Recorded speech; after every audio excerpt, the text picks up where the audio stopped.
नमस्कार। आज के इस ऑनलाइन लेक्चर का शुभारंभ जो है वह हम सब प्रार्थना से करेंगे और प्रार्थना जो है वह तो आत्मा की खुराक कही जाती है। आज पूरा विश्व कोरोना से ग्रस्त है और प्रत्येक आदमी डरा डरा हुआ सा सहमा हुआ सा है। तो आइए सब साथ मिलकर के ऐसी शुभ मंगल और कल्याणकारी प्रार्थना करते हैं जिससे पूरे विश्व में शांति, सुख और समृद्धि की और आरोग्य की प्राप्ति हो। ऐसी मंगल कामना करती हुई साथ मिलकर के आइए सब प्रार्थना करते हैं।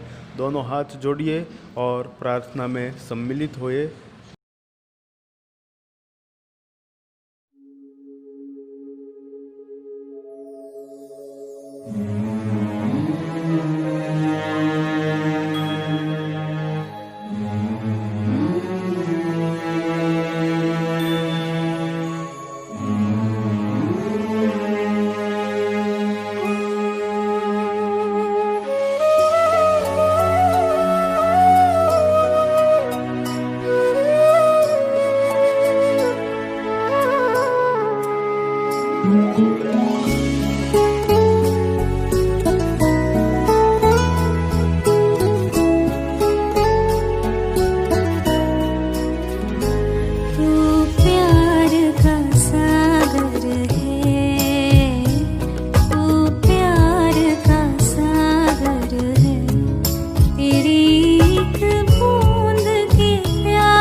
तेरी एक बूंद की प्यासे हम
नमस्कार। आप सभी घर पर जो है वह अच्छे होंगे और इसी आशा के साथ हिंदी का प्रस्तुत लेक्चर जो है उसकी हम शुरुआत करने जा रहे हैं। परमात्मा जिन्होंने सारी सृष्टि को बनाया, वह परम तत्व यदि कोई है तो वह केवल और केवल परमात्मा। और परमात्मा के लिए कहा जाएगा कि पृथ्वी के प्रत्येक कण कण में ईश्वर जो है वह विराजित है और वह ही ईश्वर, वह ही सृष्टि को बनाने वाले सृजनहार प्रभु परमात्मा। उसे लेकर गुजराती में एक सुंदर सी प्रार्थना है, उसी के साथ प्रस्तुत लेक्चर की हम जो है वह शुरुआत करेंगे। और आप लोगों ने सुना होगा उस प्रार्थना के जो शब्द है वह है, ओ ईश्वर भजिए तने मोटू छे तुझ नाम, गुणतारानित गाइए अन्यथाय हमारा काम। उसी ईश्वर, उसी परमात्मा, वह परम तत्व परमात्मा एक ऐसा तत्व है जिन्होंने सारी सृष्टि को बनाया तो है ही,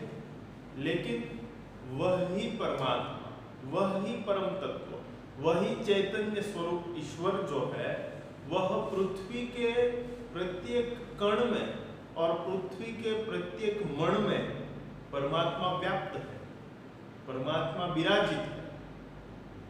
और यदि कहा जाए तो ईश्वर जो है वह एक ऐसा तत्व है जिन्होंने सारे के सारे सभी जीवों को, सभी आत्माओं को, सभी प्रकार के पशु पंछी जीव जंतु जिसे हम कहते हैं उसे और इंसान को तथा कुदरत के नितांत तत्वों को, कुदरत के सारे जो तत्व है उसे यदि किसी ने बनाया है तो वह केवल और केवल परमात्मा ने बनाया। परमात्मा ने ही उसका सृजन किया और परमात्मा ही जब चाहे उसका विनाश जो है वह कर सकते हैं। इसीलिए कहा गया है परम तत्व परमात्मा। और बहुत सारी पंक्तियों में परमात्मा के गुणगान का वर्णन करते हुए यह भी कहा गया हुआ है कि आपो दृष्टि में तेज अलौकिक, आपो दृष्टि में तेज अलौकिक, सारी सृष्टि में शिव रूप देखो। कि जहाँ जहाँ जीव है वहाँ वहाँ शिव है और जीव, शिव, परमात्मा ये सब तत्व जो है वह एक ही है। चाहे आप राम कहो, चाहे रहीम कहो, चाहे यीशु ख्रिस्त कहो, चाहे गुरु नानक साहब कहो या चाहे महावीर स्वामी कहो, ये सारे के सारे परमात्मा के एक अंश है, एक तत्व है। और वह चाहे तो सृष्टि का जो है प्रत्येक व्यक्ति के भीतर में विराजित होकर के बड़े सुंदर से कार्य जो है वह करवाता है। और वह चाहे तो ईश्वर चाहे तो जीव का निर्माण करता है और ईश्वर चाहे तो जीव का विनाश भी करता है। और वही ईश्वर, वही परमात्मा प्रकृति के प्रत्येक बदलाव में, प्रकृति के प्रत्येक कण में, प्रकृति में धरती से लेकर आसमान तक जहां देखे वहां पर केवल और केवल जो है वह परमात्मा छाए हुए है। तो ऐसे ही सुंदर भावों को अभिव्यक्त करता हुआ आपके पाठ्य पुस्तक में एक जो काव्य है उसका आज हम यहाँ से अभ्यास करेंगे। तो काव्य नंबर 2, तब याद तुम्हारी आती है, काव्य के साथ यहाँ पर आज के इस लेक्चर की बात हम लोग करेंगे।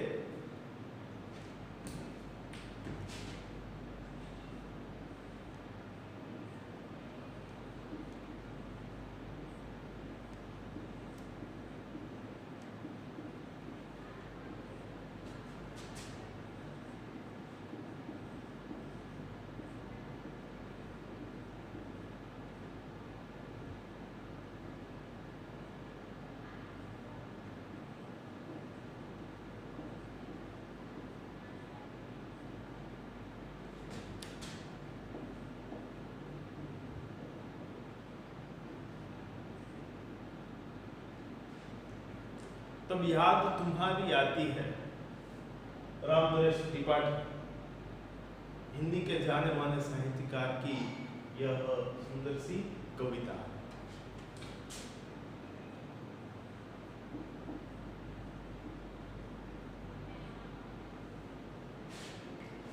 रामनरेश त्रिपाठी जी जो है वह हमारे हिंदी साहित्य के एक जाने माने प्रसिद्ध उपन्यासकार है, नाट्यकार है और सुप्रसिद्ध कवि भी है। और उनकी बहुत सी रचनाएं हिंदी साहित्य में अति प्रसिद्ध जो है वह हुई थी। तो सबसे पहले रामनरेश त्रिपाठी जी के परिचय की जो है वह हम लोग बात करें तो रामनरेश त्रिपाठी जी का जन्म जो है वह 4 मार्च 1889 को उत्तर प्रदेश के सुल्तानपुर जिले के कोयरीपुर नाम के गांव में हुआ था। साथ ही में वे कवि थे, उपन्यासकार थे, नाट्यकार थे और आलोचक भी थे। तो देखा जाए तो उन्होंने कविताओं की रचना की, साथ में हिंदी उपन्यास की भी रचना की है और साथ ही में नाटकों की भी उन्होंने रचना की और साथ में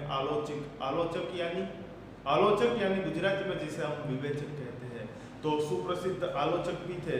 और उनकी मुख्य काव्य कृतियां में यदि देखा जाए तो के मिलन, पथिक, स्वप्न और मानसी जैसे सुंदर ग्रंथों की रचना रामनरेश त्रिपाठी जी ने की है। और साथ में देखा जाए तो स्वप्न पर उन्हें हिंदुस्तान अकादमी का पुरस्कार भी प्राप्त हुआ था। और उनका प्रसिद्ध हुआ एक गीत है, हे प्रभु आनंद दाता ज्ञान हमको दीजिए।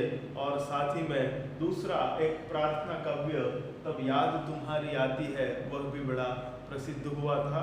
और रामनरेश त्रिपाठी जी का निधन जो है वह 16 जनवरी 1992 को हुआ था। और हिंदी साहित्य के एक सुप्रसिद्ध साहित्यकार रामनरेश त्रिपाठी जी, जिन्होंने हिंदी साहित्य की सेवा की और आज उनका साहित्य ही उनकी पहचान है, वैसे सुंदर कवि, आलोचक, नाट्यकार और साथ ही में कहा जाए तो उपन्यासकार, ऐसे रामनरेश त्रिपाठी जी का सुंदर सा यह काव्य तब याद तुम्हारी आती है की बात आज हम लोग यहाँ पर करते हैं। तो प्रस्तुत सुंदर काव्य तब याद तुम्हारी आती है की शुरुआत करते हैं। और काव्य के शब्द है, जब बहुत सुबह चिड़िया उठकर कुछ गीत खुशी के गाती है, हे जग के सिरजनहार प्रभु तब याद तुम्हारी आती है। कलिया दरवाजे खोल खोल जब दुनिया पर मुस्काती है, खुशबू की लहरें जब घर से बाहर आ दौड़ लगाती है, हे जग के सिरजनहार प्रभु तब याद तुम्हारी आती है। जब छम छम बूंदे गिरती है, बिजली चमचम कर जाती है, मैदानों में वन बागों में जब हरियाली लहराती है, हे जग के सिरजनहार प्रभु तब याद तुम्हारी आती है। जब ठंडी ठंडी हवा कहीं से मस्ती ढोकर लाती है, हे जग के सिरजनहार प्रभु तब याद तुम्हारी आती है। तब याद तुम्हारी आती है। काव्य के शुरुआत में रामनरेश त्रिपाठी जी जो है वह कहते हैं, लिखते हैं कि जब बहुत सुबह चिड़िया उठकर कुछ गीत खुशी के गाती है। यहाँ पर एक शब्दार्थ है, मैं यहाँ पर लिखता हूँ, मेरे साथ साथ में आप लोगों को भी लिख लेना है।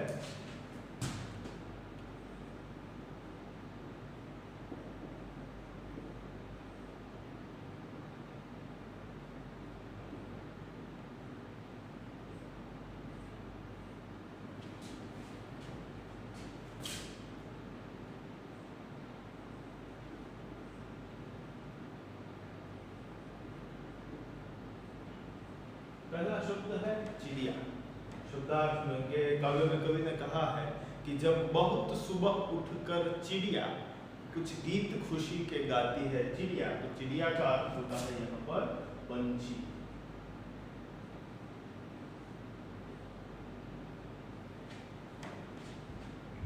पंछी और समानार्थी शब्द में पंछी को हम लोग पक्षी भी कहते हैं।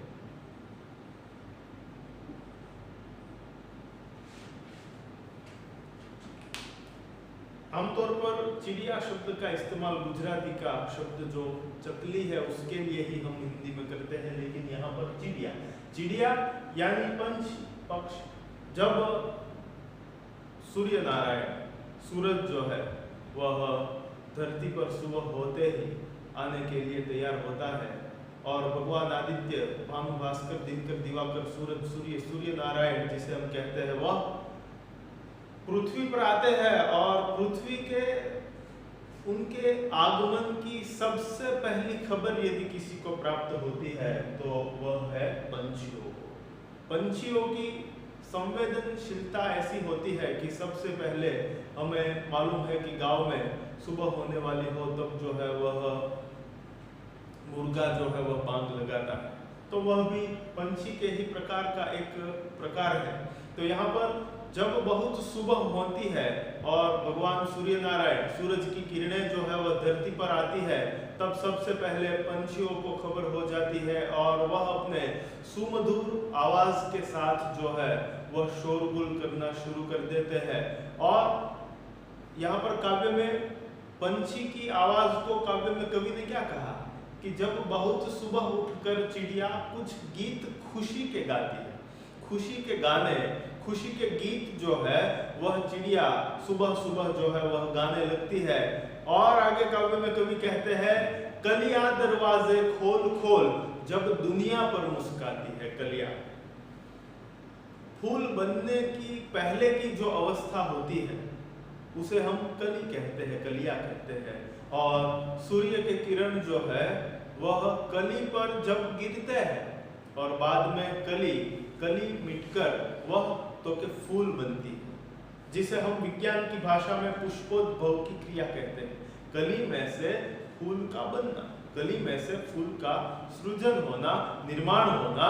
तो यहाँ पर काव्य में कवि कहते हैं कि कलियां दरवाजे खोल खोल जब दुनिया पर मुस्काती है। कलियां जो है उसकी बंद पंखुड़ियां है, प्रत्येक पंखुड़ियां एक के ऊपर एक लगी हुई होती है और जैसे ही सूर्य की किरणें उन पर गिरती है और एक के बाद एक पंखुड़िया फूल की जो होती है वह खिलने लगती है और बाद में तो कि वह सुंदर सा हरा भरा सुगंधित फूल जो है वह बन जाता है। इसीलिए काव्य में यहाँ पर कवि कहते हैं कि कलियां दरवाजे खोल खोल, पंखुड़िया रूपी दरवाजों को अपने एक के बाद एक खोलकर खिला हुआ फूल जो है वह मानो धरती और दुनिया के लोगों के ऊपर मुस्कुरा रहे हो वैसे दिखाई देते हैं। इसीलिए काव्य में कवि कहते हैं, कलियां दरवाजे खोल खोल जब दुनिया पर मुस्काती है। खिले हुए फूल जो है वह मानो दुनिया के लोगों पर और दुनिया पर जो है वह मानो मुस्कुरा रहे हो, वैसे सुंदर से सुबह सुबह जो है वह फूल हमें दिखाई देते हैं और खिले हुए फूलों को हम देखते हैं। तब हमारा हृदय जो है वह बड़ा प्रफुल्लित बन जाता है। हमारा हृदय जो है वह एक मधुर सा, एक आनंद की अनुभूति प्रकृति के खिले हुए फूलों को देखकर हमें प्राप्त होती है, मधुरता। और आगे काव्य में कवि कहते हैं कि खुशबू की लहरें जब घर से बाहर आ दौड़ लगाती है। खिले हुए फूल और प्रकृति में से आने वाली सुंदर सी खुशबू जो है, यहाँ पर एक शब्द है समानार्थी शब्द में शब्दार्थ के रूप में भी हम लोग लिख सकते हैं।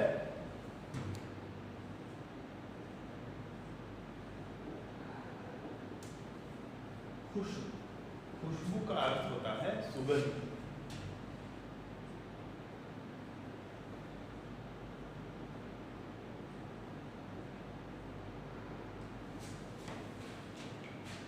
ज्यादातर हम लोग खुशबू बोलते हैं, लेकिन यहाँ पर श जो है वो पूरा आएगा खुशबू। खुशबू की लहरें जब घर से बाहर आ दौड़ लगाती है। खुशबू की लहरें, खिले हुए फूलों की जो खुशबू होती है वातावरण को तो वे सुगंधदार बना देती है, वातावरण को सुगंधित बना देती है। और इसीलिए काव्य में कवि कहते हैं कि खुशबू की लहरें जब घर से बाहर आ दौड़ लगाती है। खुशबू की लहरें सुबह सुबह शीतल शीतल, ठंडी ठंडी, मस्त मस्त हवा के झोंके जो है वह वातावरण में इधर उधर जो है वह हमें महसूस होते हैं। उस वक्त उस हवा के झोंकों के साथ प्रकृति के प्रत्येक तत्वों की सुगंध उसके साथ जो है वह जुड़ जाती है, खिले हुए फूलों की सुगंध उसके साथ जुड़ जाती है और ऐसी खुशबू की लहरें घर से बाहर आ दौड़ लगाती है। हे जग के सृजनहार प्रभु, हे जग के सृजनहार प्रभु, तब याद तुम्हारी आती है। सृजनहार शब्द है यहाँ पर एक हमारे लिए, तो शब्दार्थ क्या होगा?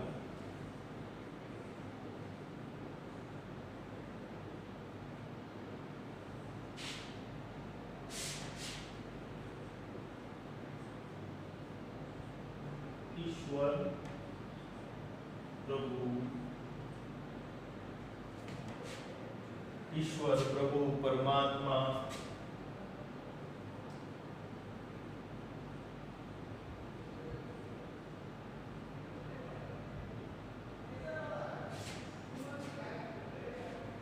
बहुत से ईश्वर के तो समानार्थी है विभु, प्रभु, ईश्वर, परमात्मा, भगवान, सृजनहार, विसर्जनहार। विसर्जनहार भी परमात्मा को ही कहा जाता है, क्योंकि सृजनहार यानी बनाने वाला जो होता है उसे सृजनहार कहते हैं, और मिटाने वाला जो होता है उसे विसर्जनहार कहते हैं। जो विसर्जित कर दे, जो पूर्ण कर दे, और ऐसे है वह है परमात्मा। तो यहाँ पर काव्य में राम नरेश त्रिपाठी जी कहते हैं कि है जग के सृजनहार प्रभु, तब याद तुम्हारी आती है। और आगे काव्य में ईश्वर की याद काव्य में कवि को कब आती है? तो आगे की जो बात हम लोगों ने देखी कि जब बहुत सुबह उठकर चिड़िया खुशी के गीत गाती है, बाद में तो के यहाँ पर कहा है कलियां दरवाजे खोल खोल जब दुनिया पर मुस्कुराती है, और आगे कहा था खुशबू की लहरें जब घर से बाहर आ दौड़ लगाती है। प्रकृति के प्रस्तुत बदलाव को देखकर, प्रकृति की इस प्रकार की अनुकंपा से कवि का हृदय जो है वह द्रवित हो उठा, और राम नरेश त्रिपाठी जी लिखते हैं कि है जग के सृजनहार, है जगत को बनाने वाला विधाता, हमें आपकी याद इस प्रकार के बदलावों को देख करके आती है। और आगे काव्य में कवि कहते हैं जब छम छम बूंदे गिरती है, बिजली चमचम कर जाती है, मैदानों में वनबागों में जब हरियाली है। बरसात के दिन जब शुरू होते हैं और गर्मियों के दिन जब पूरे होने वाले होते हैं, और सभी प्रकार के जीव भगवान सूर्य के तेज से, सूर्य की गर्मी से, सूरज की तेज धूप से बेहाल हो जाते हैं, और बाद में जब बारिश के दिन शुरू होने वाले होते हैं और उस वक्त आकाश में, आसमान में काले काले बादल जो है वह कहीं से आ जाते हैं, और बाद में वही काले बादल जब पृथ्वी पर बरसते, और जब पहली बार पृथ्वी पर बारिश होती है तो मिट्टी की क्या खुशबू होती है, मिट्टी की महक। आज भी हम उसे जो है वह याद करते हैं तो महसूस कर सकते हैं, बड़ी सुंदर सी सुगंध मिट्टी की जो है वह पहली बारिश के वक्त जो है वह आती है।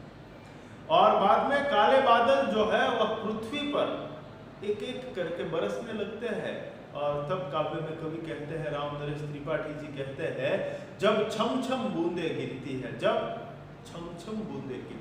यहाँ पर देखिए आवाज सूचक शब्दों को रवानुकारी शब्द जो है वह हम कहते हैं, गुजराती में रवानुकारी शब्द, रव का अनुकरण जिन शब्दों से हो वैसे शब्दों को रवानुकारी शब्द कहते हैं। तो यहाँ पर बादल में से पानी की बूंदों की गिरने की जो आवाज होती है वह कैसी होती है?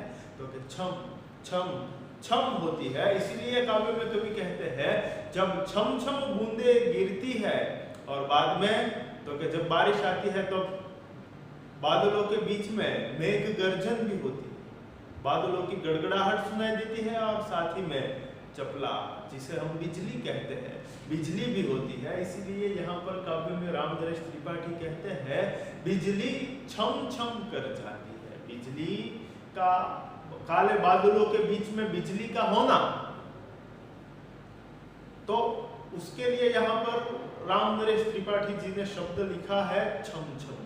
बिजली चमचम कर जाती है। छम छम शब्द जो है वह तो कि पानी की बूंदों के गिरने के लिए, और चमचम शब्द जो है वह बिजली के होने के लिए जो है वह काव्य में कवि ने शब्दों को प्रयुक्त किया है। तो बिजली छम छम कर जाती है, और बाद में तो कि बिजली और बारिश के दिन जो है 2-3 दिन के बाद जब बारिश के दिन पूरे होते हैं, कुछ दिन के लिए बारिश विराम लेती है, तब क्या होता है तो कि चारों ओर धरती जो है वह हरी भरी हो जाती है। गुजराती में उसके लिए शब्द लिखा गया हुआ है, धरती कैसी लगती है तो कि मानो किसी नवोढ़ा ने, किसी दुल्हन ने हरे रंग का जो है वह मानो अपनी शादी का जो है वह चूड़ा पहना हो। धरती એ લીલું પાનેતર પહેર્યું હોય એવી સુંદર ધરતી જે છે ત્યારે આપણને લાગે છે। किसी दुल्हन ने जो है वह हरे रंग की सुंदर सी शादी का जोड़ा जो है वह पहना हो, वैसी दिखाई देती है धरती। और तब काव्य में कवि कहते हैं, मैदानों में वन बागों में जब हरियाली लहराती है। मैदान में, वन में, बाग में। मैदान, वन और बाग। पृथ्वी पर जब कभी बारिश होती है, बारिश के दिन 2-3 दिन जब बीत जाते हैं, तब न जाने कहां से परमात्मा आकर के बीज बो जाते हैं कि सुंदर हरी भरी घास, बहुत से पेड़ पौधे जो है वो उसके बाद तुरंत जो है वह धरती के बाहर आने के लिए मानो तत्पर हो, तैयार हो। वैसे सुंदर से छोटे छोटे हरी भरी घास, सुंदर से फूल पौधे जो है वह चारों ओर धरती पर निकल आते हैं, और धरती जो है वह सुंदर हरी भरी बन जाती है। और काव्य में कवि ने शब्दों का प्रयोग किया है, मैदानों में, सुंदर जो सपाट भूमि जिसे हम मैदान कहते हैं, मैदान में, वन यानी जंगल अरण्य जिसे हम कहते हैं वन में, और बागों में, इंसान द्वारा बनाए गए जो बाग होते हैं उन बागों में जब हरियाली लहराती है, चारों ओर हरियाली ही हरियाली छा जाती है, तब काव्य में कवि को ईश्वर की याद आती है। और हम लोगों के भीतर भी संवेदनाएं जागृत है। इसलिए इस प्रकार की प्रकृति के बदलाव को देखकर हमारा मन भी प्रफुल्लित होता है, और हमें भी ऊपर वाले ईश्वर का आभार मानने के लिए हमारा मस्तक भी ऊंचा उठ जाता है, और बाद में ईश्वर का आभार प्रकट करने के लिए हमारा मस्तक नीचे हो जाता है। ऐसे पृथ्वी को बनाने वाले परमात्मा। और आगे अंतिम चरण में काव्य में कवि कहते हैं, जब ठंडी ठंडी हवा कहीं से मस्ती ढोकर लाती है। बरसात के दिनों के बीत जाने के बाद ठंडी के दिन आते हैं, और जब ठंडी के दिन आते हैं तब काव्य में कवि कहते हैं कि जब ठंडी ठंडी हवा कहीं से मस्ती ढोकर लाती है। ढोकर के लाना यानी बोझ उठा करके लाना उसे कहा जाता है ढोकर के लाना। भार उठा करके लाना उसे कहा जाता है ढोकर के लाना। कि ठंडी के दिन शुरू होते हैं और ठंडी ठंडी हवा एक मस्ती, एक स्फूर्ति के साथ चारों ओर वातावरण में ठंडी हवा छा जाती है। तब मस्ती, एक आनंद जो है वह प्रत्येक व्यक्ति के भीतर में जागृत होता है। इसलिए राम नरेश त्रिपाठी जो है वह कहते हैं कि जब ठंडी ठंडी हवा कहीं से मस्ती ढोकर लाती है, इंसान के भीतर में मस्ती को जागृत करती है, तब जग के सृजनहार प्रभु तब याद तुम्हारी आती है। हे जग के बनाने वाले, हे जगत के सृजनहार परमात्मा, तब हमें केवल और केवल ईश्वर, प्रभु, परमात्मा, अल्लाह, महावीर स्वामी, गुरु नानक, आप सभी की याद हमें जो है वह आती है। परमात्मा के नाम अनेक है, लेकिन परम तत्व ईश्वर, प्रभु, भगवान जो है वह एक ही है। इसीलिए काव्य में कवि कहते हैं, इस प्रकार के प्राकृतिक बदलावों को देखकर कवि कहते हैं, ये जगत को बनाने वाले ईश्वर, सृजनहार प्रभु भगवान, मुझे आपकी याद आती है। और यहाँ पर काव्य जो है वह पूरा होता है, लेकिन उससे पहले काव्य की पूरी बात, यहाँ पर एक ही प्रश्न के साथ जो है वह पूरे के पूरे काव्य का सार और भावार्थ जो है वह आ जाता है। काव्य का भावार्थ स्पष्ट कि प्रश्न ऐसा भी हो सकता है कि राम नरेश त्रिपाठी जी को काव्य में ईश्वर की याद कब आती है, कवि को ईश्वर की याद कब आती है, ऐसा यदि प्रश्न पूछा जाए तो आपको यही सारी बातें जो है वो लिखना है। काव्य को सबसे पहले तो कंठस्थ कर लेना है। और काव्य में क्या कहा गया है कि जब बहुत सुबह उठ करके चिड़िया खुशी के गीत, आसमान में उड़ती हुई चिड़िया पंछी जो है वह खुशी के गीत अपने मधुर आवाज के साथ गाती है, तब काव्य में कवि को ईश्वर की याद आती है।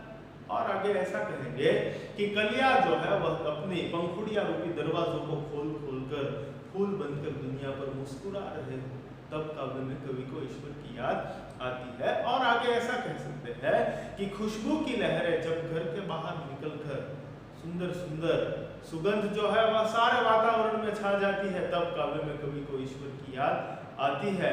और बाद में आगे कहा है कि जब बारिश के दिन होते हैं और काले बादल के बीच में से छम छम बूंदें धरती पर गिरती है और काले बादलों के बीच में बिजली जो है वह चम चम करके चमकती है, तब काव्य में कवि को ईश्वर की याद जो है वह आती है। और बारिश के दिनों के बीत जाने के बाद पृथ्वी सुंदर हरी भरी हो जाती है, तब मैदान वन बाग उपवनों में जब हरियाली ही हरियाली छा जाती है, तब कवि को ईश्वर की याद आती है। और आगे अंतिम चरण में काव्य में कवि कहते हैं कि जब ठंडी ठंडी हवा मस्ती के भार को उठाकर, मस्ती के बोझ को उठाकर अपने साथ ले आती है और इंसान को एक अलग ही आनंद की अनुभूति कराती है, तब काव्य में कवि को ईश्वर की याद जो है वह आती है। तो ऐसा सुंदर सा काव्य तब याद तुम्हारी आती है राम नरेश त्रिपाठी जी के इस काव्य का आज हम लोगों ने अभ्यास किया। आपको देखिए क्या करना है तो कि पूरे के पूरे काव्य को कंठस्थ कर लेना है, पूरा काव्य जो है वह याद रख लेना। और काव्य को आप कब याद रख सकेंगे, तो कि बार बार काव्य के शब्दों को आप पढ़ेंगे, बोलेंगे, दोहराएंगे, तब जाकर के आपको पूरा काव्य जो है वह याद रह जाएगा। काव्य के भावार्थ को यदि आपने एक बार याद कर लिया तो भी आप काव्य के शब्दों को जो है वह याद कर लेते हैं। और आगे यहाँ पर काव्य का यदि हम गान करते रहे बार बार तो भी हम काव्य को कंठस्थ कर सकते हैं। काव्य का गान किस प्रकार का है, तो मैं यहाँ पर काव्य का गान करता हूँ, गौर से सुनिएगा और काव्य के प्रत्येक शब्दों को भी आप जो है उस पर गौर फरमाइएगा। जब बहुत सुबह चिड़िया उठकर कुछ गीत खुशी के गाती है, कलिया दरवाजे खोल खोल जब दुनिया पर मुस्काती है, खुशबू की लहरें जब घर से बाहर आ दौड़ लगाती है जग के सिरजनहार प्रभु तब याद तुम्हारी आती है, तब याद तुम्हारी आती है। जब छम छम बूंदे गिरती है, बिजली चम चम कर जाती है, मैदानों में वन बागों में जब हरियाली लहराती है, जब ठंडी ठंडी हवा कहीं से मस्ती ढोकर लाती है जग के सिरजनहार प्रभु तब याद तुम्हारी आती है, तब याद तुम्हारी आती है, तब याद तुम्हारी आती है। इस प्रकार से काव्य का गान आप बार बार करेंगे तो काव्य को कंठस्थ कर सकेंगे। अभी यहाँ पर प्रस्तुत काव्य की बात हम पूरी करते हैं। याद तुम्हारी आती है। इस कविता में कवि ने बताया है कि प्रकृति के सभी क्रियाकलाप ईश्वर द्वारा संचालित हैं।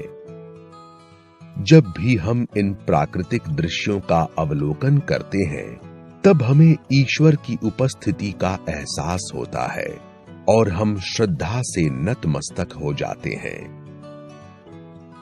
जब छम छम बूंदें गिरती हैं, बिजली चमचम कर जाती है, मैदानों में वन बागों में जब हरियाली लहराती है, जब ठंडी ठंडी हवा कहीं से मस्ती ढोकर लाती है, हे जग के सृजनहार प्रभो, तब याद तुम्हारी आती है। चुपचाप चमके तारों की महफिल जब रात सजाती है, जब ओस रूप में हरी घास चमकीले मोती पाती है, हे जग के सृजनहार प्रभो, तब याद तुम्हारी आती है। झरने जब झर झर झरते हैं, नदियां मस्ती में बहती हैं, जब देश देश की बातें वे सागर से जाकर कहती हैं, जब उतर चांदनी ऊपर से सागर में ज्वार उठाती है, हे जग के सृजनहार प्रभो, तब याद तुम्हारी आती है। राम नरेश त्रिपाठी।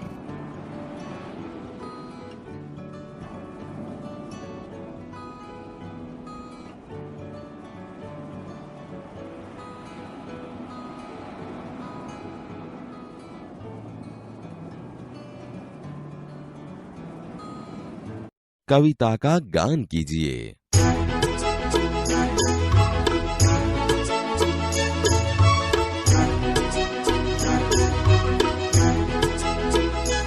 जब बहुत सुबह चिड़िया उठकर कुछ गीत खुशी के गाती है, जब बहुत सुबह चिड़िया उठकर कुछ गीत खुशी के गाती है, कलियां दरवाजे खोल खोल जब दुनिया पर मुस्काती है, खुशबू की लहरें जब घर से बाहर या दौड़ लगाती है, खुशबू की लहरें जब घर से बाहर या दौड़ लगाती है, हे जग के सृजनहार प्रभु, तब याद तुम्हारी आती है, हे जग के सृजनहार प्रभु, तब याद तुम्हारी आती है।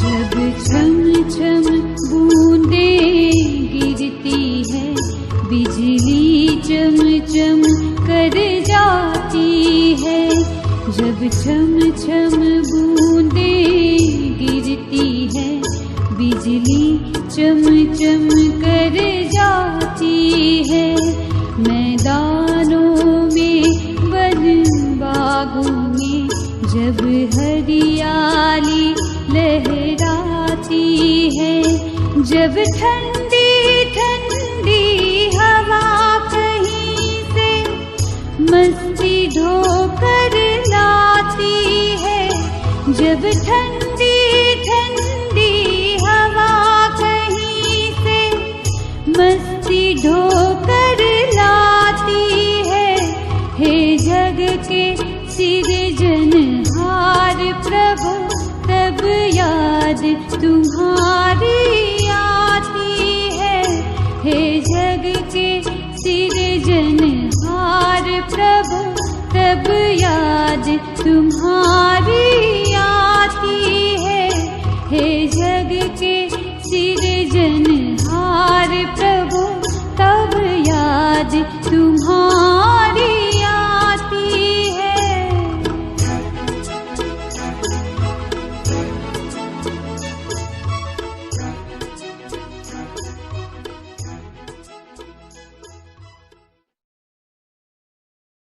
आपको होमवर्क में क्या करना है, तो मैं यहाँ पर लिखता हूँ होमवर्क, साथ में लिख लीजिएगा और होमवर्क कर लीजिएगा।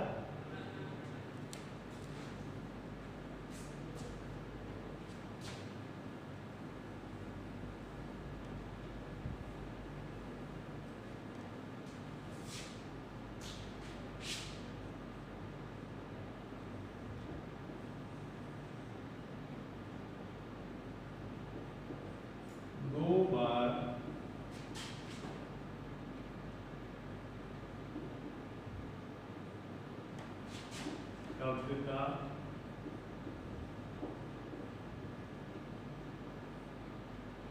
सुलेखन करें।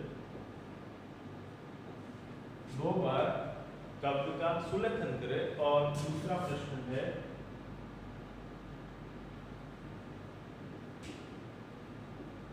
कविता। कौन सी कविता? तो तब याद तुम्हारी आती है कविता का भावार्थ लिखिए।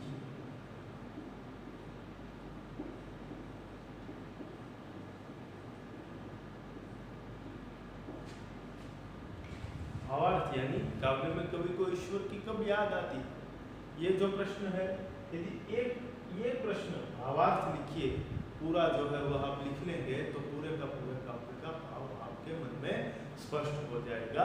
तो होमवर्क जो है वह आपको इस प्रकार के दो प्रश्न है, दो बार काव्य का सुलेखन करें और कविता का भावार्थ लिखिए। दोनों ही प्रश्नों को आपको लिख लेना है। ओके।